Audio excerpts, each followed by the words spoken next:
प्रेमानं, ज्या गर्दनच्या भूमीनं आम्हाला शिक्षण दिलं, तशी भूमी या सर्वांना अभिवादन करून मी माझ्या विषयाकडे वळतो. आपल्या आयुष्यामध्ये होतं असं की आपण आयुष्यात सगळ्यात पहिला आपला आणि सर्वात मोठा निर्णय जर काय असेल तर तो काय असतो, तर दहावीनंतर काय करायचं.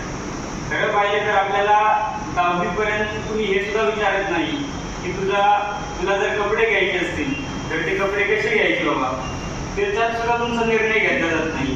परंतु सगळ्यात मोठा आयुष्यातला जो निर्णय येतो तुमच्यामध्ये, तुम्हाला विचारला जातो, तो काय असतो, तर दहावीनंतर तुम्हाला काय करिअर करायचं. कारण दहावीपर्यंत कॉमन त्याच गोष्टी असतात, त्याच सब्जेक्ट असतात. परंतु एकदा का तुम्ही एक निवडलं तुमचं करिअर की दहावीनंतर काय करायचं, तो निर्णय सर्वात महत्त्वाचा असतो. या ठिकाणी तुम्ही प्रत्येकजण वेगवेगळ्या गोष्टी तुम्ही त्या ठिकाणी निवडा की मला हे करायचं, मला ते करायचं. प्रत्येकाचं प्री प्लॅनिंग झालेलं असतं की मला दहावीनंतर काय करायचं बाबा, सायन्स घ्यायचं आहे की कॉमर्स घ्यायचं आहे, का इंजिनिअरिंगला जायचं आहे, डिप्लोमा करायचा आहे, हे सगळं प्री प्लॅनिंग झालेलं असतं. परंतु त्याच्यामध्ये होतं असं की आपली स्पर्धा इथून गेल्याच्या नंतर कोणाबरोबर असते.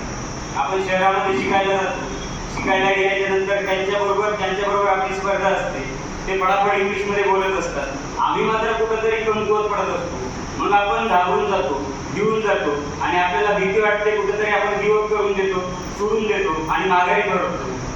मग या वेळेस आपण काय केलं पाहिजे, यावेळेस आपण कशा प्रकारे त्या गोष्टींमध्ये सर्वाइव्ह केलं पाहिजे याबद्दल आपण सर्व बोलणार आहोत. खऱ्या अर्थानं आपल्याला काय होतं, तर आपण शिक्षण घेत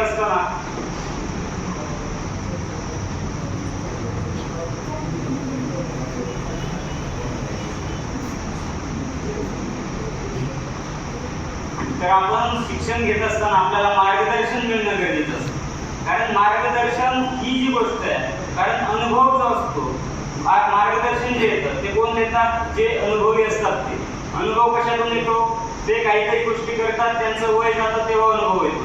अनुभव 3 गोष्टीमधून येतो. एक तर ते प्रॅक्टिकली त्यांच्या आयुष्यात तो अनुभव घडलेला असतो, त्याच्यातून ते तुम्हाला अनुभव ते सांगत असतात, ते तुम्ही घ्यायचे असतात, तो पहिला अनुभव.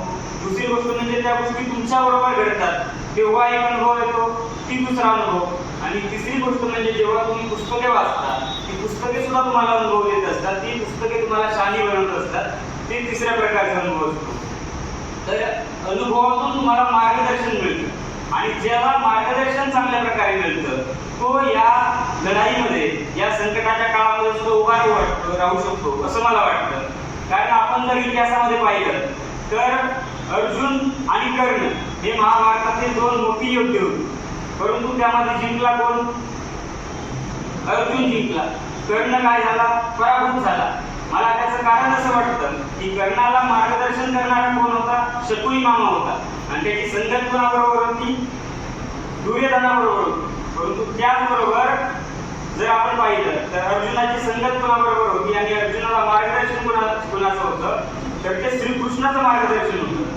हे मार्गदर्शन घडवतं की आपण कुठं जाणार आहोत आणि तुम्ही या ठिकाणी एका चांगल्या क्लासमध्ये शिक्षण घेताय. मला वाटतं ज्या प्रकारे आम्हाला मार्गदर्शन मिळालं त्याच प्रकारे यांना सुद्धा सतत मार्गदर्शन डवले सरांमार्फत मिळत असेल आणि तुम्ही सुद्धा तुमची उंची गाठू शकता. खऱ्या अर्थानं तुमच्यामध्ये क्षमता असतात. जी गोष्ट मी तुम्हाला सांगत होतो करण्याची, कर्णामध्ये सुद्धा क्षमता होत्या, त्याच्यामध्ये सुद्धा ताकद होती. परंतु तो पराभूत का झाला, त्या मार्गदर्शनाचा कमतरतेमुळे तो पराभूत झाला. इतिहास साक्ष है, योद्धा में निपुण था, बस एक मजबूरी थी, वचनों का मैं शौकीन था, ना दिया होता वचन मैंने कुंती माता को, पांडवों के रक्त से मैं धोता अपने हाथों. हे त्याचं पराक्रमी तो योद्धा होता, हे त्याचं सामर्थ्य होतं. परंतु फक्त मार्गदर्शन त्याला चुकीचं मिळालं, त्यामुळे तो घडू शकला नाही. परंतु त्याच्याच विरोधात जर आपण पाहिलं तर त्या अर्जुनाला श्रीकृष्णाचं मार्गदर्शन जागोजागी मिळालं आणि श्रीकृष्णाचं मार्गदर्शन मिळाल्यामुळं अर्जुन त्या ठिकाणी विजयी झाला. मग कर्णाकडे किती क्षमता होत्या, परंतु मार्गदर्शन जे आपण मार्गदर्शनाबद्दल बोलतो, मार्गदर्शन त्याला चुकीचं भेटतं. त्याच्या क्षमताबद्दल बोलायचं झालं तर सामधाम दंड भेद सूत्र मेरे नाम का, गंगा माँ का लाड लाल थामा का बदनाम था, कौरवों से रोकी बिल्कुल कर्ण को ना भूलेगा, जाना जिसने मेरा दुख कर्ण कर्ण बोलेगा, बसकर पिता मेरे हर किरण मेरा स्वर्ण है, वन में मैं अशोक तू तो थाली पर है, कुरुक्षेत्र की मिट्टी में मेरा भी लहू जीर्ण है, लेकिन छान की उस मिट्टी को कंगन में कर. असं त्याचं सामर्थ्य होतं की की त्या रणभूमीमध्ये जर विचारलं सर्वात धनुर्धारी सर्वात सक्षम योद्धा कोण, तरी सुद्धा तो कर्ण सगळं करून आवाज यायचा असं कर्ण होता. परंतु फक्त मार्गदर्शन चुकीचं मिळालं असं मला वाटतं, त्यामुळे तो पराभूत झाला. आणि तुम्हाला या ठिकाणी मार्गदर्शन जागोजागी घ्यायचं. तुम्ही शिकतात विषय सर तुम्हाला शिकवतात, त्या विषयाबरोबर जेव्हा ते तुम्हाला मार्गदर्शन करण्याकडे वळतात तेव्हा कदाचित तुम्ही काहीतरी गोष्टी जर दुर्लक्षित करत असाल, या गोष्टी आपल्या फायद्याच्या नाहीत असं जर वाटत असेल तर ते मला कुठेतरी वाटतं ते चुकीचं आहे. कारण ते जेव्हा मार्गदर्शन करतात, ते जेव्हा त्यांच्या संघर्षाबद्दल तुम्हाला सांगतात, तेव्हा कदाचित समोरची जो नायिका असतात मधली जणांचं अर्धलक्ष मागच्यांकडे असतं, अर्धलक्ष सरांकडे असतं आणि शेवटची मात्र मला वाटतं की त्या ठिकाणी त्यांच्या गप्पामध्ये गुंतलेली असतात. खऱ्या अर्थानं हे जे संघर्षाचा वारसा जो असतो ना, जो संघर्ष असतो जो आपल्याला निर्माण करतो, जर संघर्ष पाहायचा असेल तर तुम्हाला दुसरीकडे कुठेच जाण्याची गरज नाही.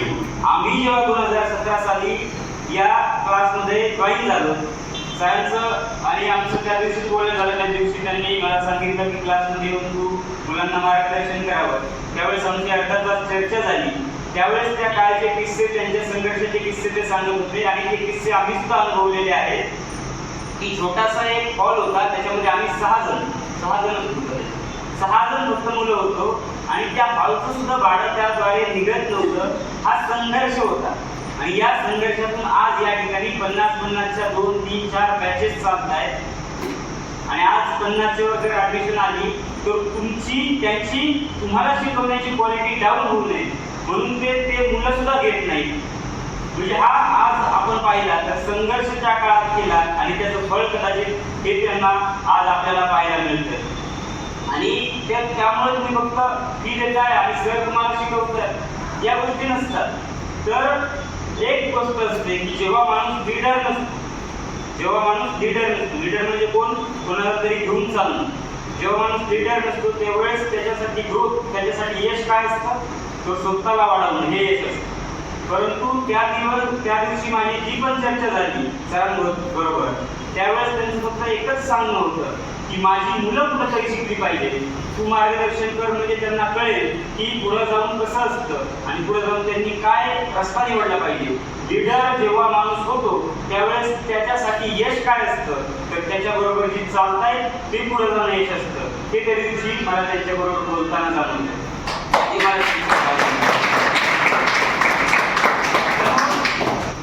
तुम्ही फक्त शिक्षणाबरोबरच त्यांचं ते मार्गदर्शन सुद्धा घेणं गरजेचं आहे. त्या मार्गदर्शनानं तुम्ही कदाचित पुढे जाल. ज्यांच्या मार्गदर्शनाने आम्ही सुद्धा पुढे गेलो. आज मला सांगायला म्हणजे अभिमान वाटतो की ज्या ठिकाणी आम्ही खाली बसून शिक्षण घेत होतो आज त्याच ठिकाणी येऊन आम्ही बोलतोय आणि तुम्हाला मार्गदर्शन करतोय. म्हणजे या मार्गदर्शनाची किती मोठी ताकद आहे हे तुम्ही अनुभवली असेल. आणि ते मार्गदर्शन घेऊन तुम्हाला सुद्धा कधीतरी जे सर म्हणाले की तुम्हाला सुद्धा कुठेतरी जाऊन शिक्षण घ्यायचंय, मोठं व्हायचंय आणि या ठिकाणी येऊन बोलायचंय की माझ्यावर काय मार्गदर्शन झालं किंवा माझ्यावर काय शिक्षण सरांनी दिलं तेव्हा मी असा बनू शकतो. आम्हाला सुद्धा काहीच माहित नव्हतं की 11वी झाली 12वी झाली, 12वी नंतर काय करायचं. वडिलांचं म्हणणं होतं की डॉक्टरकीला जावं, MBBS बनावं, परंतु तुझी मनातून इच्छा नव्हती की MBBSला जावं म्हणून. तर इंजिनिअरिंग करणं हे पहिल्यापासून आमचं ध्येय ठरलं. मग आता इंजिनिअरिंग कोणती करायची, त्याच्यातून कोणता आपला ब्रँच निवडायची हे सगळं सरांनी सांगितलं. त्यांच्याद्वारे आम्ही त्या ठिकाणी गेलो. आता कॉम्प्युटर इंजिनिअरिंग घेतली सुरुवातीला आणि घेतल्याच्या नंतर तुम्हाला सांगतो TFWS, तुम्हाला सगळ्यांना सांगतो की TFWS म्हणून एक कोटा असतो. प्रत्येक कॉलेजमध्ये 2% जागा असतात TFWSच्या.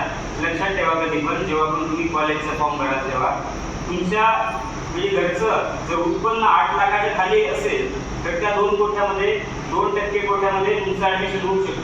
आणि त्या कोट्यामध्ये आता माझ्या कॉलेजची फी 1,60,000 होती, परंतु त्या कोट्यामध्ये माझं ॲडमिशन झाल्यामुळं माझी फक्त फी 12,500, म्हणजे जे फक्त आपल्याला सरकारची फी असते, गव्हर्नमेंटची जेवढी फी असते तेवढीच फी द्यावं लागते. ट्युशन फी वेवर सेशन असं त्याला म्हणतात, त्याच्याद्वारे ॲडमिशन होतं. तर ही सुद्धा गोष्ट लक्षात ठेवा की जर ॲडमिशन फॉर्म कधी भराल तुम्ही इंजिनिअरिंगला जाताना तर TFWSचा फायदा करून घेणं आपल्या मुलांना गरजेचं आहे. त्या ठिकाणी तुमचं फी सुद्धा बऱ्याच म्हणजे फक्त गव्हर्नमेंटची फी भरावं लागते, ते तुम्हाला हे होते. त्या कोट्यातून माझं त्या ठिकाणी Indira college of engineering and management म्हणून पुणेला आहे, त्या कॉलेजमध्ये माझं ॲडमिशन झालं. ज्यावेळेस मी त्या कॉलेजला गेलो मी पाहिलं की तिथं ॲडमिशनची प्रोसेस चाललेली होती. ॲडमिशनची प्रोसेस प्रत्येक PC त्या PCवरती प्रत्येक जण आपापला फॉर्म भरत होता त्या कॉलेजमध्ये आल्यानंतर, आणि प्रत्येक विद्यार्थी फॉर्म भरत होता. आणि ते पाहिलं प्रत्येकजण आपापला फॉर्म भरतोय, परंतु मला मात्र स्वतःचा त्या ठिकाणी फॉर्म भरता येत नव्हता. स्वतः मला दुसऱ्याची मदत घ्यावी लागत होती. एक मेल आय डी पाहिजे सगळ्यांना, मेल आय डी असतो आपला. तसा माझा होता शुभम कोल्हे 965 असा मेल आय डी. तोही त्या काळामध्ये त्यावेळेस मला माहित नव्हतं की असा माझा मेल आय डी. त्या ठिकाणी आलं की मेल आय डी टाका म्हणून. मला मेल आय डी टाकायला मी सरांना विचारलं की इथं मेल आय डी टाकायचं म्हणजे काय करायचं. आमच्याकडे पाहिलं ते लावायचे सनसन ते फोन होते, त्याच्यावर काय मेल आय डी नसायचं. आमच्या होतं छोटे छोटे मोबाईल, ज्या मोबाईलमध्ये मेल आय डी नसतो. आणि जेव्हा मग आमच्या हातात इंजिनिअरिंगला ॲडमिशन झाल्यानंतर नवीन मोबाईल स्क्रीनचा भेटलेला, त्याच्यातून मेल आय डी होता. त्या सरांना विचारलं इथं काय टाकायचं. त्यांनी दाखवलं मोबाईलमध्ये जाऊन हा तिथं टाकायचं. त्यांनी दाखवल्याच्या नंतर सुद्धा मी शुभम कोल्हे 962 इथपर्यंतच टाकलं, एंटर केलं, परत एरर आली. सर म्हणाले @gmail.com सुद्धा पुढे टाकावं. तो फॉर्म सगळा सरांनी भरून दिला मला. आणि तेव्हा सरांनी मला शेवटी त्या ठिकाणच्या सरांनी इंदिरा कॉलेजमधल्या शेवटी मला सांगितलं की बाबा तू फक्त कोणत्या ब्रँचला ॲडमिशन घेतोय. मी म्हणतो कॉम्प्युटर इंजिनिअरिंगला. ते म्हणले मी फक्त तू ब्रँच सोड म्हणणार नाही तर तू इंजिनिअरिंगच सोड, इंजिनिअरिंगच करू नको. म्हणजे एवढी मुलं येतात आपापला फॉर्म भरतायत, परंतु तुझ्यात ती सुद्धा क्षमता नाही आहे की तू तुझा फॉर्म भरू शकतो आणि तू कॉम्प्युटर इंजिनिअरिंगला चालतोय. आता त्या ठिकाणी माणूस किती खचणार की जे कॉम्प्युटर इंजिनिअरिंगला चाललाय, TFWS मधून ॲडमिशन झालंय असं स्वतःला वाटतंय, परंतु त्या ठिकाणी मेल आय डी स्वतःला माहीत नाहीये, स्वतःचा फॉर्म भरता येत नाहीये. आणि वरून कोणीतरी अपमानजनक तुम्हाला म्हणतोय की तू इंजिनिअरिंगच फक्त सोडून दे, कॉम्प्युटर इंजिनिअरिंगच नाही तर इंजिनिअरिंग सोडून दे, असं ते वातावरण होतं. परंतु त्याच्यात मनाशी आलं की आता सगळं सोडून द्यावं, नको हे काहीतरी वेगळं जाऊन करावं. परंतु मनाशी एक निर्धार होता की हा निर्णय आपला आहे. कारण घरच्यांनी काय सांगितलं होतं, MBBS करावं.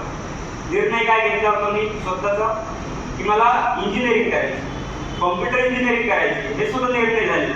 आता स्वतः जेव्हा आपण निर्णय घेत असतो तेव्हा आपल्याला मागं पाहून टाकता येतं. त्यामुळे मी तुम्हाला सर्वात पहिल्यांदा सांगितलं की 10वीच्या नंतर जो तुमचा निर्णय घ्यायचा असतो ते तुम्ही घ्या. पालक निर्णय घेतात, कदाचित त्यांना तुमच्या क्षमता माहीत असतात, परंतु तुम्हाला त्यांच्यापेक्षा जास्त क्षमता माहीत असतात, तुम्हाला तुमच्या आवडी माहीत असतात.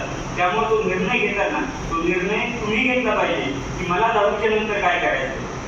त्या ठिकाणी तो निर्णय माझा होता की इंजिनिअरिंग मला करायची. आता माझं तरी कसं जाणार. आणि मग स्वतःला सांगितलं. कोणते सर होते, फक्त 5 मिनिट त्यांच्याशी बोलणं झालंय, त्यांना माझ्या क्षमता काय माहीत आहे. आणि हे स्वतःला मनाशी सांगत इंजिनिअरिंगला गेलो.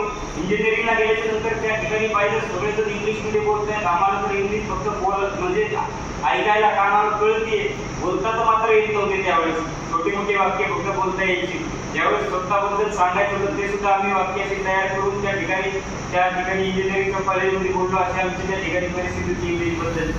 आता वाटलं सर्वाइव्ह कसं करायचं या ठिकाणी. सगळेजण इंग्लिशमध्ये बोलतायत, सर्वजण मोठाली कॉलेजमधून शिकून आलेली माणसं. परंतु त्या ठिकाणी बोलणं वगैरे काही नसतं, सगळं नॉलेजचा विषय असतो, सगळं ज्ञानाचा विषय असतो. आम्ही अभ्यास करत राहिलो. फर्स्ट इयरचा रिझल्ट लागला. फर्स्ट इयरचा रिझल्ट लागल्यानंतर कॉलेजला गेलो. त्या ठिकाणी 3 ब्रँच होत्या, A, B, C ब्रँचमध्ये मी होतो.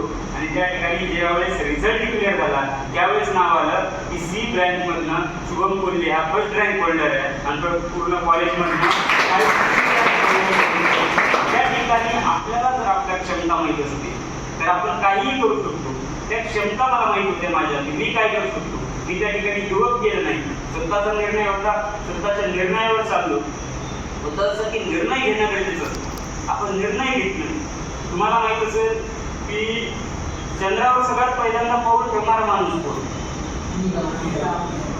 नील आर्मस्ट्रॉंग. कोण होता माहिती आहे? कोण होता तो? ॲस्ट्रॉनॉट म्हणतात त्याला.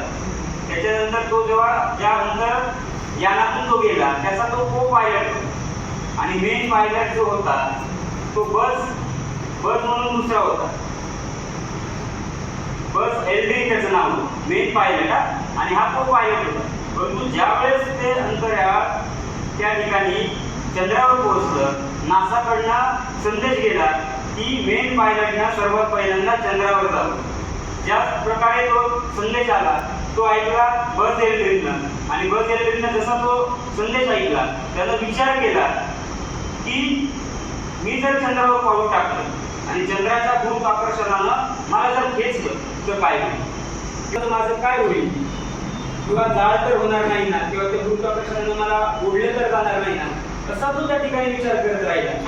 तोपर्यंत नासाचा दुसरा संदेश आला कोणाला, की नील आर्मस्ट्रॉंग, की जो को पायलट आहे आता त्यानं चंद्रावर उडी मारावी, आणि त्यानं कसलाही विचार न करता निर्णय घेतला. त्यानं चंद्रावर उडी मारली, चंद्रावर पहिलं पाऊल ठेवलं आणि जगात सर्वत्र झालं की चंद्रावर पहिला पाऊल देणारी व्यक्ती नील आर्मस्ट्रॉंग.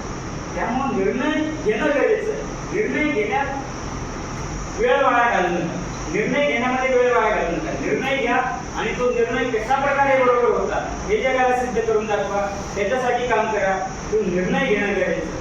आता त्याच ठिकाणी सुद्धा आता माझ्याच कॉलेजचा किस्सा घ्या, त्या सरांचं मी ऐकलं असतं तर कदाचित मी या ठिकाणी येऊ शकलो नसतो, कदाचित मी त्या चित्रामध्ये जॉईन झालो नसतो, कदाचित माझं आयुष्य ज्या प्रकारे मला यशस्वी वाटतं त्या प्रकारे मला यशस्वी वाटलं नसतं, आणि खरं पाहिलं तर दोन्ही सरांनी मला इथं बोलवलं नसतं जर मी त्या ठिकाणी त्या सरांचं ऐकलं असतं. कसं असतं की लोक बोलत असतात परंतु लोकांचं फक्त ऐकायचं असतं, परंतु स्वीकारायचं आपल्या मनाचं असतं. कसं मला वाटतं गोष्ट सांगतो की एक गाव होतं आणि त्या गावामध्ये एक टेकडी होती, आणि त्या टेकडीवरती म्हणजे त्या गावचा इतिहास असा होता की टेकडी जो आहे, पर्वत जो आहे तो कोणीच सैर करू शकलं नव्हतं, कोणीच चढू शकलं नव्हतं. असं त्यांच्या गावच्या इतिहासामध्ये घडलं होतं की त्या पर्वतावर आतापर्यंत कोणीच चढलं नाही, आणि जो चढण्याचा ज्यानं प्रयत्न केला, जो त्या पर्वतावर चढण्याचा प्रयत्न केला तो एकतर कधी परत माघारी आलाच नाही किंवा तो मृत्युमुखी पडला. असं ते गावचा त्या टेकडीचा इतिहास होता. आता झालं असं की गावची तरुण काही मित्रमंडळी होती आणि त्या तरुण पोरांना वाटलं की आपण या पर्वतावर चढलं पाहिजे, या टेकडीवर आपण चढलं पाहिजे आणि जाऊन पाहिलं पाहिजे की या टेकडीवर आहे तरी काय. आणि मग त्यांचं ठरलं, 15 ऑगस्टचा दिवस जवळ आला होता, त्या दिवशी त्यांनी स्पर्धा घोषित केल्या की आम्हाला त्या टेकडीवर चढण्याच्या स्पर्धा ठेवायच्या, आणि जो ती टेकडी सैर करेल त्या टेकडीवर जाईल आणि जाऊन झेंडा फडकेल त्याला आम्ही 1 लाखाचं बक्षीस देऊ. त्या गावातील सर्व तरुण जे होती त्यांना वाटलं की आता आपण टेकडीवर चढण्याच्या स्पर्धेत भाग घ्यावा, म्हणून ते घरी जाऊन सांगू लागले आम्ही त्या स्पर्धेत भाग घेतोय.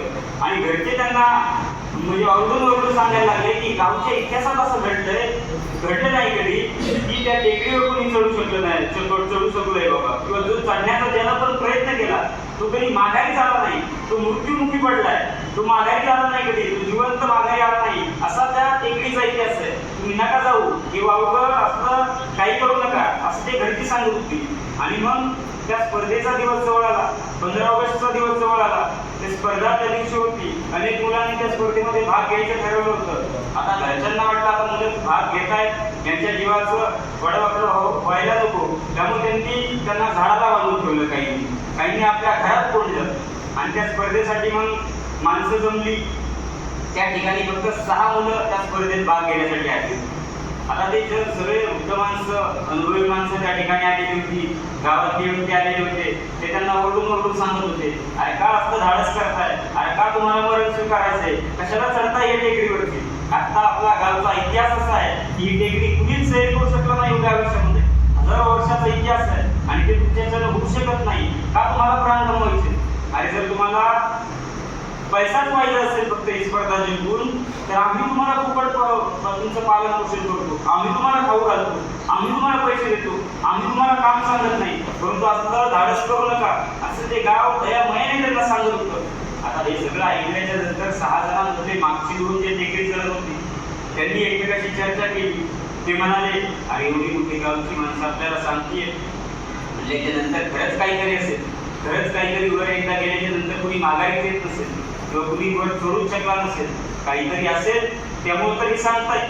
आणि त्यांनी मग विचार केला, त्या स्पर्धेमधून ते माघारी आली, त्यांनी सहभाग त्यांचा कॅन्सल केला, ते दोघं माघारी आली. आता उरलेली 4 मात्र वर चढत होती, आणि उरलेली 4 चढत असताना त्यातला 3 नंबरला जो वर चढत होता त्याचा पाय कशात तरी गोठे पडला आणि तो खाली आपटला.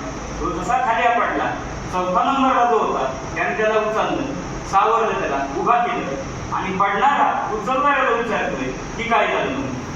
आता उचलणारा म्हणजे तुला तू पडला, मी तुला उचलतो, तुम्हाला काय विचारतोय काय झालं. आणि तेव्हा मग पडणारा त्याला सांगू लागला की मी आतापर्यंत चाललो, मी आतापर्यंत किती शीघ्र चढलो, परंतु कधीच माझा पाय असा घोटमाळला नाही, कधीच पडलो नाही, आज कसं पडलो हेच समजा नसतं. नक्कीच मला काहीतरी या ठिकाणी वाटतंय, आपण ही शिखर चढू शकत नाही. गावकरी एवढं ओरडतायत आपल्याला की जाऊ नका बाबा हो, मरण तुम्हाला मरण स्वीकारायचं आहे का. इतिहास आपल्या गावचा असा आहे की आपण ही टेकडी कधीच सैर करू शकणार नाही, कधीच कुणी सैर करू शकलो नाही, ही टेकडी चढू शकलो नाही. गावकरी सांगतात की यात काहीतरी तथ्य असेल. त्या दोघांनी चर्चा केली की दोघं परत माघारी गेली. आता स्पर्धेमध्ये उरली किती, फक्त दोघं जण. त्यातला एक नंबरचा जो होता तो वर चढत चाललेला होता, खालचा जो होता तोही बिचारा चढत चाललेला होता. पण त्यानं खाली पाहिलं, त्याच्या खाली चौघजण चढत होती, परंतु आता एक पण राहिला नव्हता. त्याला वाटलं चौघची चौघ गेली की काय, तो तिथं घाबरला, त्यानं सुद्धा स्पर्धेतून माघार घेतली. आता उरला फक्त एक जण, तो मात्र आपलं सातत्य राखून त्या ठिकाणी ते टेकडीत चढण्याचं काम करत होता, त्या टेकडीवर चढत होता. गावकरी मात्र खालून ओरडत होते, अरे का बाबा तुला जीवाची पर्वा नाही का, कशासाठी तुला जीव गमवायचा आहे, तुला पैसाच हवा असेल तर आम्ही तुला पैसा देऊ. अरे कधीच तू ही टेकडी सैर करू शकत नाही, गावचा इतिहास आहे, गावचा इतिहासामध्ये घडलं नाही की एक टेकडी कोणी सैर केली म्हणून. गावची माणसं खालून ओरडतायत, वर हात करून ओरडतायत. त्यानं खाली पाहिलं, अजून जोशानं तो वर चढू लागला. थोडा वेळ झाला तो चढत राहिला, सातत्याने चढत राहिला आणि शेवटी तो त्या टेकडीवरती पोहोचला. टेकडीवरती पोहोचल्याच्या नंतर त्यानं त्याचा झेंडा काढला, झेंडा फडकला, त्या टेकडीवर रवला. आणि मग गावकऱ्यांना पडलं की आता कोणीतरी आपल्या गावचा इतिहास मोडलाय, कोणीतरी त्या टेकडीवर जाऊन पोहोचलाय. आणि मग गावकरी मोठ्या मोठ्याने जल्लोष काढायला लागले, त्याच्या नावाने ओरडायला लागले. आणि मग त्याला विचारू लागले, कसं जमलं तुला एवढं. त्यानं रस्सीनं तो खाली आला, त्याला उचलायला लागले, त्याला खांद्यावर घेतलं, गुलाल पिकू लागले, गावाला मिरवणूक काढू लागले. आणि प्रत्येक जण त्याला विचारत आला की कसं तुला जमलं, कसं जमलं, गावच्या इतिहासात असं कधी झालं नाही. अरे गावचा इतिहास मी मोडून ठेवला की, गावच्या इतिहासात असं झालं नाही की कोणी तर टेकडी सैर केलं आणि जिवंत आला म्हणून. तू कसा जिवंत परतला, तू कसा हे करू शकला. प्रत्येक जण त्याला ओळखतोय, प्रत्येक जण त्याला ते विचारतोय. एवढ्यात एक म्हातारा माणूस त्या ठिकाणी होता, त्याने सगळ्यांना बाजूला सारलं आणि माणसाला म्हणाला, कशाला त्याला विचारताय, वगैरे येते. सांगण्याचा अर्थ असा की आपल्याला जर आपल्या ध्येयाच्या वाटेवर जायचं असेल तर बहिरे बना. लोक काही सांगतील, लोकांचा ऐकू नका, आपल्या क्षमतावर आपल्याला विश्वास ठेवा. त्या ठिकाणी जर तो जर ऐकणार असता तर त्यानं सुद्धा गावकऱ्याचं ऐकलं असतं, तो कधीच ते टेकडी सैर करू शकला नसता आणि तो इतिहास मोडला नसता. तेव्हा त्याला विचारलं की हे कसं करू शकला, तेव्हा त्याने सांगितलं की जेव्हा तुम्ही हात वर करून ओरडत होता तेव्हा मला वाटत होतं की तुम्ही मला जोश देताय, की तू चढशील असं सांगताय, त्यामुळे ते करू शकलो. तुम्हाला सुद्धा लोक आता या समाजामध्ये होत आहे असं की तुम्ही म्हणजे मी तुझ्या पाठीमागे आहे, कर असं म्हणण्यापेक्षा तू करशील का असं म्हणणारी, तुमच्या मनामध्ये डाऊट आणणारी खूप वाढलेली आहे. आणि त्यामुळे त्यांचं ऐकायचं नसतं. ही जी ध्येय ठरवलेली असतात त्या ध्येयाच्या वाटेवर आपण चालायचं. होतं काय की आपण एखादं आपलं ध्येय ठरवलं आणि त्या ठिकाणी जाताना आपल्या वाटेवर संकट येतात म्हणजे काय, थोडासा पराभव होतो, ही पहिली स्टेप असते. पुन्हा एकदा त्याच ताकदीनं आपण उठायचं असतं, पुन्हा एकदा त्याच ताकदीनं आपण लढायचं असतं, त्या ध्येयाकडे वाटचाल करायची असते, नंतर कापायचं असतं. पराभव येत असतात, फक्त पराभवाला आपण घाबरायचं नसतं. काय होतं, पराभव काय करू शकतो, आपण जेव्हा एखादी गोष्ट करतो तर आपण गावची माणसं येतो, आपण एकतर जिंकतो किंवा शिकतो, हारत कधीच नाहीत आपण. त्या पराभवातून आपण शिकायचं असतं. अरे जो चालतो त्याच्या पायात काटे मोडतात आणि जो चालतो तोच अंतर कापतो. जो एका जागेवर उभा असतो ना त्याच्या पायात काटे मोडतात ना तो अंतर कापतो. आणि तुमच्या ध्येयाकडे जाताना ते खूप मोठं अंतर आहे, त्यासाठी तुम्हाला चालावंच लागेल, एक सातत्यानं तुम्हाला चालावं लागेल. आता हे तुम्हाला ठरवायचं आहे की ते जे सातत्य आहे ते सातत्य म्हणजे आम्ही एक दिवस सकाळ त्या ठिकाणी टाइम टेबल तयार करतो की आमचं 5:30 वाजता उठायचंय, या टायमामध्ये एवढं काम करायचं, एवढा अभ्यास करायचा, तेवढा अभ्यास करायचा, आणि कधीच ते आम्ही टाइम टेबल फॉलो करत नाही. मी म्हणतो 8 तासाचं टाइम टेबल न बनवता दिवसाचं 3 तासाचं टाइम टेबल बनवा आणि तेच सातत्यानं त्याला बघता ते करत राहा त्याच्याद्वारे काम, कारण ते सातत्य तुम्हाला घडवत असतं. कारण जेव्हा आपण नदीचा प्रवाह पाहतो, जो नदीचा प्रवाह वाहता असतो ना त्याच्यावरती राजहंस बसतात आणि जो नदीचा प्रवाह थांबलेला असतो त्याला आपण गटर म्हणतो, नाला म्हणतो, त्याच्यावरती डास बसलेले असतात. आता तुम्हाला ठरवायची वेळ आहे की तुम्हाला ते डास बनायचंय की ते सातत्य टिकून तुम्हाला राजहंस बनायचंय, हे तुमच्या हातामध्ये. हा पराभव येत असतात आयुष्यामध्ये. पराभव येतात म्हणजे काय होतो, आता तुमच्या वयामध्ये जर पराभव पाहिजे तर एखाद्या विषयामध्ये तुम्ही म्हणता एवढे मार्क पडतील ते तुम्हाला पडत नाही, ते तुमच्यासाठी पराभव आहे. एखाद्या विषयामध्ये तुम्ही समजा नापास होता किंवा एखाद्या तुमच्या परीक्षेमध्ये नापास होता, मग आता त्या परीक्षेमध्ये नापास झालं, तिथूनच सोडून दिलं तर मग जमणार आहे का? तर नाही. त्याच ठिकाणी त्याच पुन्हा एकदा ताकदीने उभा राहून आपण तिथून पुढे चाललं पाहिजे. मला असं वाटतं की पराभव त्याचा होतो जो अंतर कापण्यासाठी धडपडतो, जो ध्येय ठरवतो आणि ध्येयाच्या वाटेवर जातो. तुम्हाला पुन्हा एकदा एक छोटीशी गोष्ट सांगतो की एक पेपरमध्ये एक ॲडव्हर्टाइजमेंट छापून आली की आम्हाला एक असा ड्रायव्हर हवा आहे, ड्रायव्हर वाहक हवा आहे ज्याचा मागच्या 25 वर्षामध्ये एकदा सुद्धा अपघात झाले नाही. आणि अशी जाहिरात छापून आल्याच्या नंतर कित्येक जण त्या ठिकाणी इंटरव्ह्यू देण्यासाठी आले, मुलाखत देण्यासाठी आले आणि त्यांनी त्या ठिकाणी पहिला मुलाखत देण्यासाठी आला. मुलाखतकारांनी त्याला विचारलं की मागच्या 25 वर्षामध्ये तुमच्याकडून एक सुद्धा अपघात झाला नाही? तो म्हणाला विषयच नाही, प्रसंगच नाही, संबंधच येत नाही माझ्याकडून अपघात होण्याचा. ते म्हणाले असं कसं घडू शकतं की तुमच्याकडून एकदा सुद्धा अपघात झाला नाही? तो म्हणाला विषयच नाही, संबंधच नाही, प्रसंगच येत नाही माझ्याकडून अपघात होण्याचा. फक्त तेवढा मात्र एक प्रसंग सोडला तर. ते म्हणाले कोणता तो प्रसंग?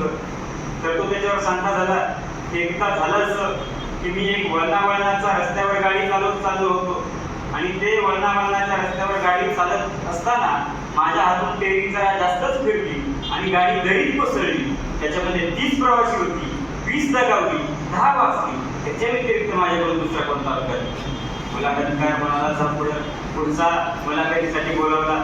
पुढचा बोलवल्याच्या नंतर पुढच्याला पुन्हा तोच मुलाखतकाराने प्रश्न विचारला, काहो तुमच्या आयुष्यामध्ये मागच्या 25 वर्षामध्ये एक सुद्धा अपघात झाला नाही का? तो म्हणाला विषयच नाही, प्रसंगच नाही, संबंधच होत नाही अपघात देण्याचा. त्याच्यानंतर पुन्हा मुलाखतकाराने विचारलं, खरंच तुमच्या हातून एकदा सुद्धा अपघात झाला नाही? तो म्हणाला विषयच नाही, संबंधच नाही, प्रसंगच नाही, फक्त एक प्रसंग सोडला. आता ते परत विचारते झाले कोणता तो प्रसंग? तो म्हणाला एकदा झालं असं की मी बस घेऊन चाललो होतो, मी आहे बसचा ड्रायव्हर. बस घेऊन चाललो असताना माझ्या लक्षात आलं की कंडक्टर बसमध्ये नाही आहे. म्हणलं आता तिकीट कोण फाडणार, म्हणून मी बस चालवत असताना माझं तिकीट काढायला गेलो आणि पुढे बस कशी जाऊन ट्रकला धडकली, काय समजलं नाही. त्याची बसमध्ये अर्धी गेली, अर्धी वाचली, त्याच्या व्यतिरिक्त दुसरा कोणता प्रसंग माझ्या जीवनात? आता त्याला सुद्धा पुढे हकललं. तिसऱ्या मुलाखतीसाठी बोलवल्याच्या नंतर तिसऱ्याला पुन्हा तोच प्रश्न विचारला की तुमच्या आयुष्यामध्ये मागच्या 25 वर्षात एक सुद्धा असा प्रसंग नाही की एकदा सुद्धा अपघात झाला नाही म्हणून? तो म्हणाला विषयच नाही, संबंधच नाही, प्रसंगच येत नाही माझ्याकडून अपघात करायचा. पुन्हा त्याने विचारलं एखादा असा तरी प्रसंग असेल की तुमच्याकडून चुकून अपघात झालाय? तो म्हणाला एखादा आहे तसा प्रसंग. झालं एकदा असं की आम्ही आमचे 4 मित्र फिरण्यासाठी चाललो होतो आणि आम्हाला जरा जास्त झाली आणि त्यामुळे चालता आम्हाला कुठची ट्रक दिसली नाही आणि त्याच्यावर जाऊन आम्ही ठोकवलो. त्याच्यातली 3 मित्र गेली, मी एकटा वाचलो, त्याच्या व्यतिरिक्त दुसरा माझा प्रसंग. आता हे मुलाखतकार सुद्धा फ्रस्ट्रेट झाली, त्यांना काय करावं कळेना. त्यांना एक सुद्धा असा उमेदवार भेटेना, ड्रायव्हर भेटेना की ज्याचा अपघात झाला नाही. शेवटी चौथा ड्रायव्हर त्या ठिकाणी बोलवला. पुन्हा त्याला तोच प्रश्न विचारला की तुमच्याकडनं मागच्या 25 वर्षात एकदा सुद्धा अपघात झाला नाही? त्यानं उत्तर दिलं प्रसंगच नाही, संबंधच नाही, विषयच येत नाही अपघात होण्याचा. पुन्हा त्यांनी विचारलं असं एक तरी छोटा प्रसंग? तो म्हणला एक सुद्धा प्रसंग नाही माझ्या आयुष्यात की माझा अपघात झाला आहे. ते म्हणाले खरंच एक सुद्धा प्रसंग नाही की तुमचा अपघात झाला नाही म्हणून? तो म्हणाला संबंधच येत नाही, प्रसंगच येत नाही, एक काय अर्धा सुद्धा प्रसंग नाही की ते माझा अपघात झाला आहे. आणि मग त्यांना विश्वास बसला. त्यांनी डॉक्युमेंट त्याची बोलवली, त्याच्या डॉक्युमेंट सगळे क्लिअर होती, एकदा सुद्धा त्याचा गाडीचा अपघात झाला नव्हता. आणि मग सगळी मुलाखतकार जी होती ती आश्चर्यचकित झाली की मागच्या 25 वर्षापासून हा गाडी चालवून म्हणतो, त्याच्याकडनं एकदा सुद्धा अपघात झाला नाही आणि मग त्याला ते विचारते झाली की आम्ही कित्येक ड्रायव्हरच्या मुलाखती झाल्या, एकदा तरी त्यांच्या आयुष्यात प्रसंग घडलाय की त्यांचा अपघात झाला म्हणून तुम्ही अशी 25 वर्षात कशी गाडी चालवली की तुमचा एकदा सुद्धा अपघात झाला नाही. आणि तेव्हा तो सांगता झाला की झालं असं की मागच्या 25 वर्षापूर्वी मी गाडी घेतली, जेव्हा मी गाडी घेतली तेव्हापासून माझी गाडी गॅरेजमध्ये लावलेली आहे, मी गाडी कधी रस्त्यावर चालवलीच नाही, त्यामुळे माझा अपघात होण्याचा काही संबंधच येत नाही. सांगण्याचा अर्थ असा की तुम्ही जेव्हा चालता ना तेव्हा तुमचे अपघात होतात. अपघात कोणाचे होतात? जे रस्त्यावर चालतात ते, जे थांबतात बसतात त्यांचे अपघात होत नाही, जे गाडी चालवत नाही त्यांचे कधीच अपघात होऊ शकत नाही. तुम्ही जर ध्येय ठरवलेलं आहे, त्याच्या वाटचालीवर तुम्ही चालत असताल तर तुमच्या वाटेला म्हणजे पराभव येणार. पराभव स्वीकारा आणि पुन्हा एकदा त्याच ताकदीनं त्याच्या विरोधात लढण्याचं, त्या संकटाच्या विरोधात लढण्याची ताकद ठेवा, त्या संकटावर मात करण्याची ताकद ठेवा आणि त्या ताकदीनं लढत राहा. होतं काय तर आपल्या आयुष्यात आपण एक गोष्ट करतो की ज्या गोष्टी आपल्या आयुष्यात होऊन जातात त्या गोष्टीचा विचार करतो आणि ज्या गोष्टी वर्तमान काळामध्ये असतात त्या गोष्टी, त्या मागच्या गोष्टीचा विचार करण्यामध्ये आपण घडवतो. होतं असं की आता 12वीला किंवा 11वीला आम्हाला मार्क कमी पडले त्याचा विचार आम्ही करतो 12वीमध्ये, आणि 12वीला त्याचाच 11वीचा विचार करत जर राहिलं तर कदाचित 12वीला चांगले मार्क पडणार नाही. आता तुम्ही जर 9वीला असाल, तुम्ही 9वीला ठरवलं असेल 90% पाडायची, तुम्हाला पडली 85%. आता 10वीचे पेपर आले तरी तुम्ही विचार करताय की मी 90% ठरवलं तर मला 85% पडली. आता वर्तमान काळामध्ये तुम्ही राहिला नाही, तुम्ही भूतकाळाचा विचार करताय, त्यामुळं तुमचा वर्तमान सुद्धा खराब होणार आहे. त्यामुळे ज्या गोष्टी झाल्या त्याचा विचार न करता भविष्यासाठी वर्तमान काळामध्ये निर्माण होणं, काम करणं हे गरजेचं आहे. आता आपण जर पाहिलं स्टोइसिझम आणि बुद्धिझम म्हणून 2 गोष्टी असतात. ते आपल्याला कसं जगायचं हे सांगतात, कसं विचार करायचा हे सांगतात. त्या दोन्ही गोष्टींचं मूळ हेच आहे की आपण आपलं आयुष्य जे आहे ते वर्तमानामध्ये जगलं पाहिजे, ना की भूतकाळामध्ये, ना की भविष्य काळामध्ये. आपलं जे अस्तित्व असतं ते वर्तमान काळामध्ये असतं, कारण वर्तमान काळामध्ये ज्या गोष्टी आपण करतो त्याच आपल्याला भविष्यात जाऊन काहीतरी घडवत असतात. ज्या भूतकाळामध्ये झालेल्या असतात त्याच्याबद्दल विचार करून काहीच फायदा नसतो. आपण देवाकडे हे प्रार्थना केली पाहिजे की हे देवा, ज्या गोष्टी माझ्या भूतकाळामध्ये झाल्या, ज्या गोष्टी मी आता बदलू शकत नाही, त्या गोष्टी मला आनंदाने स्वीकारता येतील असा मला आशीर्वाद दे. त्याचप्रमाणे ज्या गोष्टी मी बदलू शकतो त्या गोष्टी बदलण्याची ताकद मला दे आणि या 2 गोष्टीमध्ये जो फरक आहे तो फरक मला करता येईल असं मला शहाणपण दे. म्हणजे ज्या गोष्टी मी बदलू शकतो आणि ज्या गोष्टी मी बदलता येणार नाही अशा गोष्टीमध्ये मला फरक करता येईल असं मला शहाणपण हवं आहे. आपण जर पाहिलं, आपण बोलत होतो का कशाबद्दल? पराभवाबद्दल. आता त्याचा विचार जर तुम्ही करत राहाल तर कदाचित पुढे सुद्धा तुम्हाला ते अपयशच स्वीकारावं लागेल आयुष्यामध्ये. यश तुमच्या आयुष्यात कधी येणारच नाही त्या अपयशाचा विचार करत असाल तर. त्यामुळे वर्तमान काळामध्ये जगा, जे झालं त्याचा विचार न करता भविष्यासाठी आपण काम केलं पाहिजे. या ठिकाणी शिकत असताना या सगळ्या गोष्टींचा विचार करून आपण शिक्षण घेतलं पाहिजे. आज तुम्ही सर्वजण इंजिनिअरिंगला जाणारे विद्यार्थी आहात कारण तुम्ही मॅथमॅटिक्स घेतलेलं आहे. बायोलॉजीचे स्टुडंट यामध्ये कमी असतील कदाचित, आणि बायोलॉजी आहे का कोणाचं? सॉरी, हे 10वीचे असतील. त्यानंतर 10वीच्या नंतर 11वीला जाणं त्या ठिकाणी तुम्ही ठरवणार. आता 10वीचे तुम्ही विद्यार्थी आहात, तुम्हाला या ठिकाणी ठरवायचं की तुमच्या आवडी निवडी काय आहे. आता प्रत्येक जण तुम्हाला सांगतो का, ही गोष्ट लक्ष देण्यासारखी आहे की प्रत्येक जण तुम्हाला सांगतो की तुमच्या आवडीमध्ये करिअर करा. तुमच्या आवडण्याचं क्षेत्र कोणतं, म्हणजे तुम्हाला कोणत्या गोष्टी आवडतात अशा क्षेत्रामध्ये करिअर करा. परंतु मला 70% असं वाटतं की मला 70% लोक असे वाटतात, 70% नव्हे 90% लोक असे वाटतात की त्यांना त्याची आवडच माहीत नसते. माझी आवड काय आहे, मग तू करिअर काय करणार त्याच्यामध्ये. त्यामुळे सर्वात पहिली गोष्ट म्हणजे तुमचं ध्येय हे असलं पाहिजे की माझी आवड कशामध्ये ते शोधणं. आज मी तुम्हाला या ठिकाणी खूप मोठ्या गोष्टी सांगितल्या, परंतु तुम्हाला तुमची आवड कशामध्ये हे जर माहीत नसेल तर तुम्ही काय करणार, कशामध्ये करिअर करणार ना. तुमची आवड शोधणं हे त्या ठिकाणी गरजेचं. तुम्ही आवड काहींना भेटतच नाही की माझी आवड कशामध्ये, हे कसं शोधायचं हे विचार करणं महत्त्वाचं आहे. तर कदाचित ती गोष्ट तुमच्याकडे अजून आलेलीच नाही. तुम्ही पर्टिक्युलर 3-4 गोष्टी करतात त्याच्यामध्ये तुम्हाला रस निर्माण होत नाही, त्याच्यामध्ये तुम्हाला आवड नाहीये. त्यामुळं तुम्ही हे जग एक्सप्लोअर केलं पाहिजे, वेगवेगळ्या गोष्टी एक्सप्लोअर केल्या पाहिजे. एक्सप्लोअर करणं म्हणजे काय?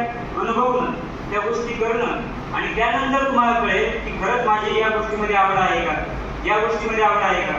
जेव्हा त्या गोष्टी तुम्ही अनुभवाल तेव्हा तुम्हाला कळेल की हा, या गोष्टीमध्ये माझी आवड आहे आणि या गोष्टीत मी माझं करिअर करू शकतो. पूर्ण 1 वर्ष म्हणजे जवळपास 365 दिवस तुमच्याकडे आहेत हे ठरवण्यासाठी, तुमची आवड काय आहे हे पाहण्यासाठी. त्यामुळे तुम्ही सर्वात पहिलं ध्येय हे ठरवा की माझी आवड काय हे मला कळलं पाहिजे. ते तुमचं सगळ्यात पहिली गोष्ट आजची जर ठरली तर ते तुमचं ध्येय असलं पाहिजे. मग त्याच्यानंतर समजा आता तुम्ही इंजिनिअरिंगला जाणार आहात, 11वी 12वी या ठिकाणी कोणते विषय निवडा. आता तुम्ही जर या ठिकाणी 10वीतच जर ठरवलं, याचा फायदा काय होतो तुम्हाला सांगा. तुम्ही जर 10वीत ठरवलं की तुम्हाला काय करायचं आहे भविष्यात, तर तुम्हाला त्या 2 वर्षामध्ये विचार करत बसावा लागत. तुम्ही आत्ताच जर इंजिनिअरिंगला जायचं असेल तर डिप्लोमा डायरेक्टली करू की 11वी 12वी करून मग त्या ठिकाणी डिग्रीला जाऊ, असा विचार करण्याची तुमच्याकडे वेळ येणार नाही. कारण जर तुमचं ठरलेलंच आहे की इंजिनिअरिंगला जावं तर त्या ठिकाणी डिप्लोमा करणं डायरेक्टली 10वी नंतर कधीही चांगली गोष्ट आहे. कारण एक पर्टिक्युलर गोष्टीचं जे तुमचं ध्येय ठरलेलं आहे ते ज्ञान तुम्हाला भेटत राहील. त्या ठिकाणी जर तुम्हाला अगोदर ध्येय माहीत असेल तर तुम्ही या प्रकारे तुमचं पूर्व नियोजन करू शकता. त्यामुळे तुमच्याकडे जवळपास 1 वर्ष आहे. या 1 वर्षामध्ये फक्त एक काम करा की तुम्ही फक्त तुमचं आवडीचं क्षेत्र निवडा. तुमची आवड कशामध्ये, तुमचे रस कशामध्ये, तुमचं पुढचं आयुष्य तुम्ही कशामध्ये आनंदी घालू शकता हे तुम्ही शोधलं पाहिजे. त्याच्यानंतर मग जर आपण इंजिनिअरिंगबद्दल बोललं, आता कशामध्ये तुम्हाला संधी आहे. आता जर पाहिलं तर IT जी फील्ड आहे, कॉम्प्युटरची फील्ड आहे, त्या फील्डमध्ये मला पाहायला मिळतं की बऱ्याचशा वॅकन्सीज असतात. त्या ठिकाणी आज जग जे चाललंय हे तंत्रज्ञानावरती चाललंय, IT वरती चाललंय आणि आपला देश जो आहे, आपल्या देशाची करन्सी जी म्हणतो आपण, म्हणजे 1 रुपया जो आहे ते अमेरिकेतले आपल्या 80 रुपये म्हणजे अमेरिकेतला $1. या ठिकाणी जर त्यांना काम करायचे असतील, त्यांचे जे प्रोजेक्ट असतात जे आपण कॉम्प्युटरवर जे करतो काम, ते प्रोजेक्ट कुणाचे असतात? अमेरिकेतले, बाहेरच्या देशाचे. आता त्यांनी तिथं जर काम करून घेतली तर त्यांना कधीही पैसा जास्त लागणार नाही. परंतु ते काय करतात, आपल्या भारत देशाकडे ॲज अ रिसोर्स पाहतात. म्हणजे आपल्याला काम करून देणारी माणसं कोण, तर आपण ते आपल्याला शोधतात. त्यामुळे IT फील्ड झालं, कॉम्प्युटर इंजिनिअरिंग झालं, या दोन्ही गोष्टी आज बूममध्ये आहेत. त्यामुळे तुम्ही त्यामध्ये तुमचं करिअर करू शकता. आज तुम्हाला पाहायला मिळत असेल की ChatGPT नावाची एक गोष्ट आहे, ऐकली आहे. ChatGPT काय करते ते? AI system. AI म्हणजे काय? आर्टिफिशियल. या सगळ्या गोष्टी तुम्हाला माहिती आहेत. परंतु तुम्ही जर पाहिलं, आता तुम्हाला बरेच जण म्हणत असतील की AI आला, आता कॉम्प्युटरचं IT वाल्यांचं काही करत नाही. परंतु यामध्ये स्वतः जे AI निर्माण करतायत ते सुद्धा सांगतायत की त्या प्रकारे सक्षम ते AI बनू शकत नाहीये. जे माणसं ज्या प्रकारची स्किलने काम करतात, विचार करतात, त्या प्रकारे विचार AI करू शकत नाही. त्यामुळे असं वाटतं काही ना की आता कॉम्प्युटर IT जे आहे ते संपेल. परंतु होतं असं की त्यांना जे काम करून घ्यायचे शेवटी माणसाकडूनच करून घ्यायचे असतात. आज कदाचित त्याच्यामध्ये वॅकन्सीज नाही आहेत. आज कदाचित त्यामध्ये IT फील्डमध्ये कदाचित जॉब नाही आहे असं तुम्हाला सांगितलं जात असेल, कारण AI आला. परंतु परिणाम त्याचा नाही आहे. तर परिणाम ज्या बाहेरच्या देशामध्ये युद्ध झाले त्यामुळे प्रोजेक्ट थकले आणि प्रोजेक्ट थकल्यामुळे प्रोजेक्ट येत नसल्यामुळं IT मध्ये आता जॉब नाही आहे. परंतु जेव्हा प्रोजेक्ट वाढतील तेव्हा नक्की जॉब येतील. आणि हे जे काम असतं ना, आता बघा 2 गोष्टी आहेत. एक तर कॉम्प्युटर इंजिनिअरिंग घेणं, IT घेणं, त्याच्यानंतर अजून 2 ब्रँचेस आलेले आहेत. मशीन लर्निंगची पण एक आलेली आहे आणि AI ची पण एक आलेली आहे या क्षेत्रामध्ये. पण AI मध्ये जर तुम्ही गेलात तर त्या ठिकाणी तुम्हाला क्वांटिटीने जाणं गरजेचं नाही आहे.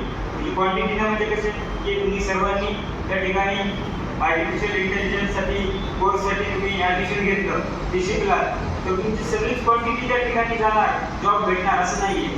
त्या ठिकाणी तुमच्यातले 1-2 जे क्वालिटी आहे त्यांना जॉब भेटणार. कारण ते काय करतात, AI काय करतं, माणसाचं काम कमी करतं. त्या ठिकाणी माणसं पण कमी लागत आहेत ते बनवण्यासाठी.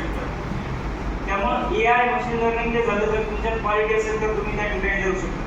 तुमच्यात जर क्वांटिटीने तुम्हाला जॉब जर हवा असेल तर कॉम्प्युटर IT अजून सुद्धा त्याच बूममध्ये आहे. असं नाही आहे की आज जॉब झालं किंवा मग भविष्यात सुद्धा जॉब होणार. यामध्ये सुद्धा तुम्ही तुमचं करिअर करू शकता. आज तुमच्या आवडीनिवडीनुसार तुम्ही त्या ठिकाणी इंजिनिअरिंगच्या जर आपण पाहिलं या 4 गोष्टीबद्दल जसं मला नॉलेज आहे तसं तुम्ही सुद्धा त्या ठिकाणी सर्च करू शकता. तुम्ही सुद्धा पाहू शकता की कोणत्या गोष्टी या ठिकाणी अजून त्यामध्ये बूममध्ये आहेत म्हणून कोणत्या गोष्टीमध्ये तुम्ही करिअर करू शकता. किंवा फक्त असंच नाही आहे की तुम्ही आज इंजिनिअरिंग ठरवलंय फक्त मग त्या इंजिनिअरिंगमध्ये जाऊ म्हणून. तुम्ही आता जरी मॅथमॅटिकमध्ये जर पक्के असाल त्याच्यानंतर जर तुम्हाला वाटतं की तुम्ही बायोलॉजी पुढे 11वीला 12वीला गेल्याच्यानंतर तुम्हाला त्या ठिकाणी गेल्याच्यानंतर तुम्हाला आवड निर्माण होईल. त्या ठिकाणी तुम्हाला ठरवता येईल की तुम्ही नेमकं मेडिकलसाठी बनलेले आहात किंवा तुम्ही इंजिनिअरिंगसाठी बनलेले आहात. मेडिकलला जर तुमचं असेल करिअर करण्याची इच्छा तर त्या ठिकाणी तुम्ही बायो वगैरे घेऊ शकता. त्या ठिकाणी तुम्ही करिअर करू शकता. परंतु कधीतरी म्हणजे जर आपल्याला या गोष्टी करायच्या असतात आता इंजिनिअरिंगला तुम्ही जाल इंजिनिअरिंगला गेल्याच्या नंतर सेमिस्टर वाईज असतात. त्या ठिकाणी सेमिस्टर पहिलं सेमिस्टर म्हणजे ज्या प्रकारे आपलं एक वार्षिक असतं की वर्षाच्या वर्षाला एक्झाम होतात आणि 6 महिन्याला जी एक्झाम असते तिला आपण काय म्हणतो तर त्या प्रकारे तिथं 2 सेमिस्टर असतात. पहिलंही तेवढंच महत्त्वाचं आणि दुसरंही तेवढंच महत्त्वाचं आणि पहिल्या 6 मध्ये वेगळे सब्जेक्ट दुसऱ्या 6 मध्ये वेगळे सब्जेक्ट. आणि जेव्हा आपण या ठिकाणी जाऊन तिथं एक्झाम देतो तिथं पेपर देतो त्या ठिकाणी पेपर जेव्हा आपण नापास होतो त्याच्यामध्ये कारण एखाद्या विषयामध्ये आपण तगडे असतो एखाद्या विषयामध्ये आपण कमजोर असतो. मग होत असतं एखाद्या विषयाकडे वेळ देताना दुसऱ्या विषयाकडे आपल्याला वेळ देता येत नाही. त्या ठिकाणी बॅक लागतो आपण म्हणतो बॅकलॉग लागतात. त्या ठिकाणी नापास झाल्याच्या नंतर बरेच जण त्या ठिकाणी ती ब्रँचेस सोडून देतात इंजिनिअरिंगला सोडून देतात. पण तुम्हाला जर सांगायचं झालं तर त्या ठिकाणी कधीच घाबरून जाऊ नका. आज आपण पाहिलं आज आपण कर्जतच्या भूमीमध्ये छत्रपती शिवाजी महाराज यांच्या विचाराच्या भूमीमध्ये या ठिकाणी सर्वत्र तुम्हाला शिवाजी महाराजांचे विचार पाहायला मिळतात. शिवाजी महाराजांचं जर चरित्र आपण पाहिलं तर तुम्हाला पाहायला मिळेल की वयाच्या कितव्या वर्षी छत्रपती शिवाजी महाराजांनी पहिला किल्ला घेतला वयाच्या 16व्या वर्षी म्हणजे कितव्या साली 1646 साली 1646 ला छत्रपती शिवाजी महाराजांनी पहिला किल्ला घेतला. 1665 ला पुरंदरचा तह झाला. त्यावेळेस छत्रपती शिवाजी महाराजांकडे किती किल्ले होते 45 किल्ले होते. या गणिताकडे सगळेजण लक्ष द्या. हे गणित जे आहे याच्याकडे लक्ष द्या की वयाच्या 16 वर्षी म्हणजे 1646 ला छत्रपती शिवाजी महाराजांनी पहिला किल्ला घेतला. 1665 ला छत्रपती शिवाजी महाराजांकडे 45 किल्ले आहेत आणि 1665 ला पुरंदरचा तह होतो त्यातले 23 किल्ले मुघलांना छत्रपती शिवाजी महाराजांना द्यावे लागतात. किती मोठा म्हणजे 1646 ते 1665 19 वर्ष. या 19 वर्षात किती किल्ले महाराजांनी कमवली 45 किल्ले. या 45 ते 45 मधले किल्ले एका दिवसाच्या काळात शिवाजी महाराजांना मुघलांना द्यावे लागले. 23 किल्ले मुघलांना द्यावे लागले. राहिली किती किल्ले 45 मध्ये 23 किल्ले किती राहिली 22 किल्ले राहिली. वयाच्या 19 वर्ष घातली तेव्हा 45 किल्ले झाली. त्याच्यानंतर राहिली किल्ले 22 आणि प्रत्येक जण सांगत होता की शिवाजी महाराजांचं स्वराज्य आता काही निर्माण होऊ शकत नाही. मुघलांनी शिवाजी महाराजांना हरवलं. पराभव शिवाजी महाराजांना स्वीकारावा लागला. खूप मोठा तो पराभव होता. परंतु त्यात हार न मानता छत्रपती शिवाजी महाराजांनी लढत राहिले. त्यांना त्यांच्या क्षमतांवर विश्वास होता. त्या क्षमतांवरती त्यांनी काम केलं.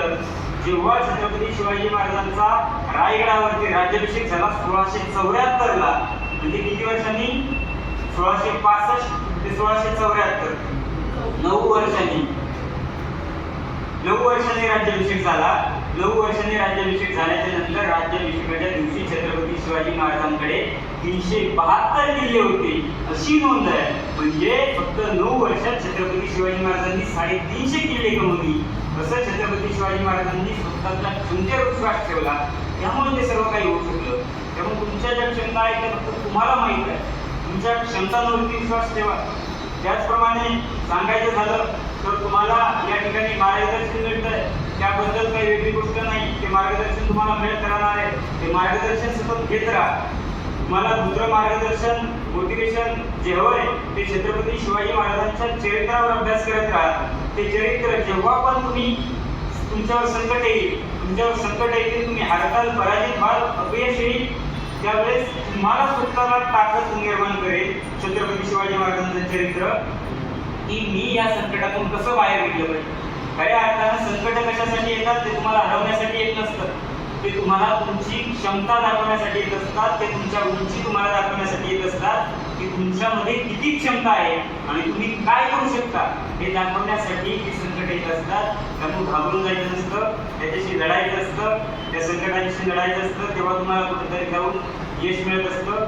छत्रपती शिवाजी महाराजांनी त्याच काळात जर सोडून दिलं असतं तर स्वराज्य कधी निर्माण झालं नसतं, आज स्वराज्य आपल्याला पाहायला मिळालं नसतं. त्या ठिकाणी छत्रपती शिवाजी महाराजांनी गिव्हअप केला नाही, म्हणून हे स्वराज्य आपल्याला पाहायला मिळालं. त्यामुळे छत्रपती शिवाजी महाराजांच्या चरित्राचा अभ्यास करा, ते तुम्हाला सक्षम बनवेल. तुमच्या ध्येयाकडे वाटचाल करण्यासाठी ते तुमच्यासाठी सर्व काही आहे. आपले आईवडील आपल्यासाठी जे कष्ट करत असतात त्या कष्टाची फक्त जाणीव ठेवा. या दोन गोष्टी ज्या आहेत त्या तुम्हाला कितीही मोठी संकट आली तरी सुद्धा त्या संकटाशी सामना करण्याची ताकद तुमच्यामध्ये निर्माण करतील, एवढं मी तुम्हाला शेवटी सांगतो. आणि तुम्ही या ठिकाणी सर्व जे मी मार्गदर्शन केलं ते ऐकलं, कदाचित पुढे चालून यामध्ये कोणीतरी ते मार्गदर्शनातून एक जरी जण बनला, एकाने जरी, मी जे सांगितलं तुम्हाला सर्वात पहिले आता एक गोष्ट की ध्येय ठरवण्याच्या अगोदर तुमची आवड कशामध्ये आहे हे तुमचं ध्येय बनवा आणि ते ध्येय कम्प्लीट करा. तुमची आवड कशामध्ये ती आवड शोधा, तेव्हा तुमची ध्येय ठरा आणि मग त्याच्या ठिकाणी तुम्ही वाटचाल करा.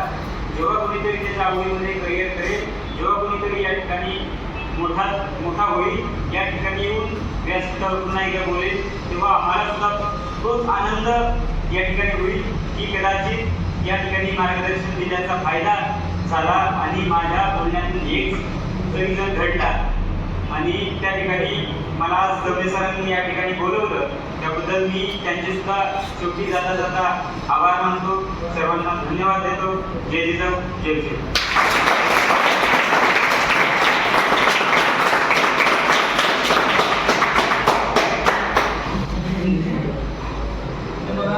सगळ्यांनी शुभम धन्यवाद मार्गदर्शन केल्याबद्दल. सगळ्यांना म्हणजे आता तर असं झालं की 2 तास 120 मिनिट झाले खाली बसलाय तुम्ही, पण तरी पण पायाला मुंगे आले, माझ्या पण आले, तुमच्या पण आले असतील, तरी पण सगळ्यांनी कॉन्सन्ट्रेशन घेऊन 5 विद्यार्थी सोडले, कॉन्सन्ट्रेशन घेऊन सगळं ऐकलं. शुभमने जे सांगितलं त्याच्या अनुभवातून सांगितलं. आपल्याला एक गोष्ट लक्षात घ्यायची की तुम्हाला 365 दिवस शिल्लक आहे. 1 वर्ष तुमच्याकडे वेळ आहे. स्वतःला ओळखा, स्वतःच्या आवडी ओळखा, तुम्ही काय करू शकता, तुमची क्षमता काय, त्यानुसार तुम्ही निर्णय घ्या. ना की असं आता काय समजा एखादा मित्र इंजिनिअरिंगला चालला, IT घेतली, तुम्ही चालले IT, एखादा इंजिनिअरिंग नीट द्यायची म्हणतो की लगेच दुसरा मिनिटला, तिसऱ्या मिनिटला, 10 मिनिटला जाते. अरे पण तुम्ही स्वतःला न ओळखता निर्णय घेताय, दुसऱ्यामुळे तुम्ही तुमचे निर्णय घेताय. सगळ्यात पहिले एक लक्षात घ्या की ही दुनिया बघा, ह्याच्यात किती संधी आहेत, स्वतःला एक्सप्लोर करा. शुभम मी सांगितलं तसं बऱ्याच संधीच आहेत. 4 संधी घेऊन बसू नका. तुम्हाला जेवढं माहिती त्याच्यापेक्षा जास्त माहिती करा, माहिती घ्या की काय काय करू शकता तुम्ही, आणि त्याच्यानंतर तुमच्यातल्या क्षमता तुम्हाला कळतील की तुम्हाला ही जमतंय का, जे जमतंय ना ती करा, तेच निर्णय घ्या जे तुम्हाला जमतं.